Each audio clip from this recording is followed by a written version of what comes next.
The film begins with a flashback of ancient Egypt. A new dark sorceress named Nefretari, once a disciple of Imhotep, performs a forbidden ritual in the lost city of Thebes. As her powers grow, a secret prophecy is revealed, one that foretells the return of not just Imhotep, but something far worse, the Anubis King. Her magic was sealed by priests of Amun before she could complete the summoning. A blood moon now nears, which could break the ancient seals. In present day, Rick O'Connell begins having intense visions of ancient Egypt and battles between Anubis warriors.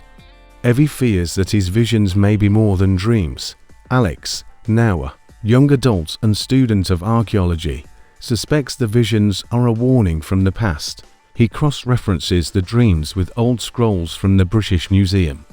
They uncover that a similar vision once drove a pharaoh to madness. Alex and his friend Zara discover a hidden chamber beneath the Cairo Museum. Inside lies a tablet containing the seal of Amun-Ra, an ancient artifact said to imprison the soul of the Anubis King. The group learns that the seal is weakening.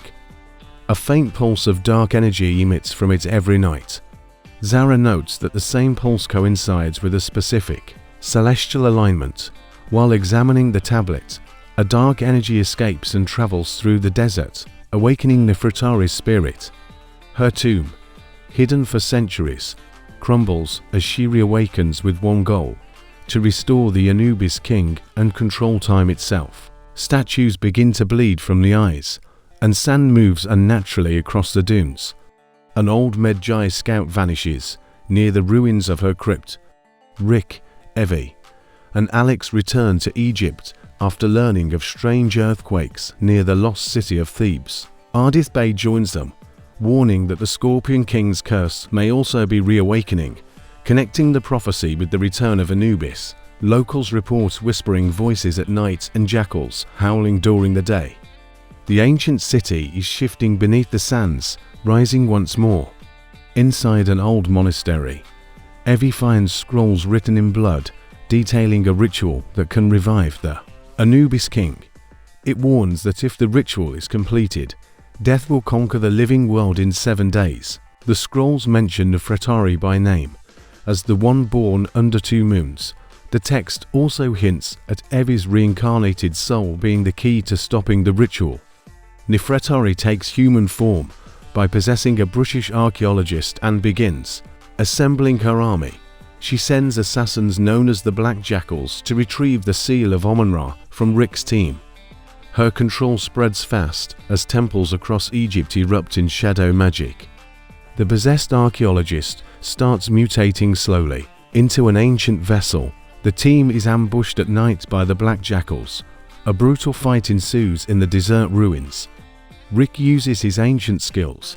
Alex discovers a new power awakened within him. Hinting at his Egyptian heritage, he suddenly speaks ancient tongue while dodging attacks. Evie begins to suspect the Anubis bloodline runs deeper than they imagined. Alex deciphers hieroglyphs that point to a forgotten temple beneath the Nile, the resting place of the Anubis King. The temple can only be reached during a lunar eclipse, just 5 days away. The texts describe it as hidden beneath the breath of the crocodile god. Old maps in Evie's journal reveal clues left behind by her former incarnation. A trusted ally, Professor Whitmore, betrays the team and steals the seal. He reveals himself as a secret worshipper of Nefretari, determined to resurrect the Anubis King and rewrite history. He disappears through a portal conjured by blood magic. Ardeth warns the betrayal was prophesied generations ago. The O'Connell family and Ardeth Bay begin their journey through shifting sand dunes and tombs to reach the temple before Whitmore and Nefretari. Along the way, they face traps, puzzles, and undead guardians. Each step forward feels like reliving memories from past lives. Rick and Evie begin seeing echoes of ancient battles they never lived. Inside a temple maze, they enter the Hall of Reflections, a magical corridor that shows each of them their greatest fear. Rick sees himself losing Evie and Alex, shaken by the power of the seal in enemy hands. The walls bleed sand, showing past tragedies and possible futures. Alex almost loses his mind before breaking free of the illusion. They arrive at the twin obelisks that guard the Nile Gate. To proceed, they must solve a riddle spoken by an ancient spirit. Alex uses his knowledge of mythology and solves it just in time. The obelisks shift, revealing a staircase made of pure obsidian. As they descend, the temperature drops and the air smells like old blood. Whitmore, now half possessed by Nefretari's dark magic, ambushes them at the gate. A magical door between him and Evie erupts. Rick wounds him, but Whitmore escapes into the night with the seal. His eyes are now glowing like jackal fire. He screams in two voices, one of his own and one ancient and feminine. Ardeth Bay reveals that the Scorpion King's blood is needed to awaken Anubis fully. Unfortunately, his tomb lies in the oasis of Armshare. The group diverts their course toward the jungle of death. They're warned that the jungle devours time. Days may pass in hours, or hours in days. The jungle is filled with illusions. The group battles beasts, faces illusions of lost loved ones, and barely escapes a quicksand trap. Alex saves the group by using a relic from the museum. They encounter spirits of those who sought the Scorpion King's power and failed. They find the Scorpion King's tomb, a silent underground fortress sealed with gold. Inside is the petrified body of the Warrior King and an orb of his blood, now dark and glowing. An ancient chant still echoes through the chamber. The walls show murals of Anubis feeding off the Scorpion King's betrayal. Nefretari arrives with her army and takes the orb.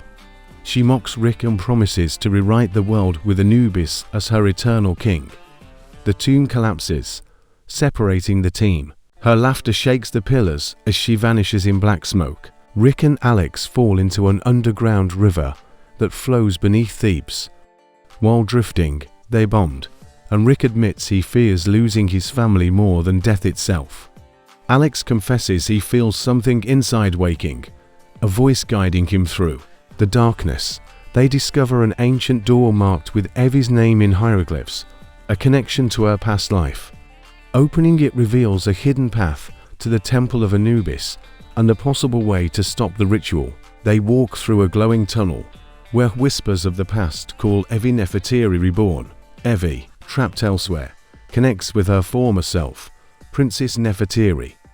With this knowledge, she gains the strength to manipulate the energy of the seal and fight Nefretari spiritually. Her eyes glow as she remembers battle training and forbidden spells. All characters arrive at the Temple of Anubis during the eclipse. The portal to the spirit world begins to open. Nefretari begins the ritual to transfer the Anubis King's soul into the orb. The sky turns crimson, and the ground shakes violently. Anubis's voice echoes across dimensions. Rick, Ardeth, and Alex launch a surprise attack. Explosions rock the temple. Black jackals clash with Medjay warriors. The final war for the soul of humanity begins in fire and blood. Walls collapse, while chants of resurrection grow louder. Alex faces a giant jackal beast summoned by Nefretari. Using the amulet given by Evie, he defeats it by calling forth the light of Ra, an ancient solar weapon mentioned in the scrolls. His power surges through his hands as if the gods chose him. Whitmore, seeing the chaos he helped unleash, sacrifices himself by destroying one of the ancient pillars, holding the soul transfer spell, weakening Nefretari's power. In his final breath, he asks Evie for forgiveness. The spell flickers, disrupting the ritual. Now desperate, Nefretari absorbs the remaining magic of Anubis and becomes a hybrid god-queen. Her powers warp reality as time begins to unravel. The sky darkens and pyramids rise from the sand. Her body no longer looks human, but divine and monstrous. Rick faces Nefretari in a climactic duel. Using the blade of Osiris, found in the Nile Temple, he stabs her at the heart of the spell circle. Her powers destabilize, and the temple begins collapsing.